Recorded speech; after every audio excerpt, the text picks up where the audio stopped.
बिहारच्या नालंदा येथील बेन police station हद्दीतील धारनी धाम या गावात मंगळवारी 21 मेला एक खळबळजनक घटना समोर आली। विवाहितेच्या लग्नाला एकच महिना झाला असून आजच तिची अंत्ययात्रा घरातून निघाली। लग्नानंतर महिन्याभरातच तिची हत्या झाली आहे। नववधूला मारणारा तिचा नवराच आहे। बायकोची हत्या केल्यावर तो मृतदेह बेडवर टाकून पळून गेला। सकाळी मुलगी न उठल्यामुळे हा सगळा प्रकार उघडकीस आला आणि शेजारी घरी गेले असता त्यांना ती मृत अवस्थेत आढळून आली।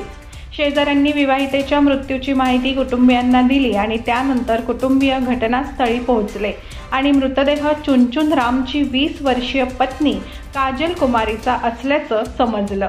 पोलिसांनी मृतदेह ताब्यात घेऊन पोस्टमार्टमसाठी बिहार शरीफ सदर रुग्णालयात पाठवला आहे। घटनेनंतर कुटुंबियांना मोठा धक्का बसला आहे। घरात फक्त पती पत्नी राहत होते असे सांगण्यात येत आहे। गेल्या 2 दिवसांपासून दोघांमध्ये वाद सुरू होता।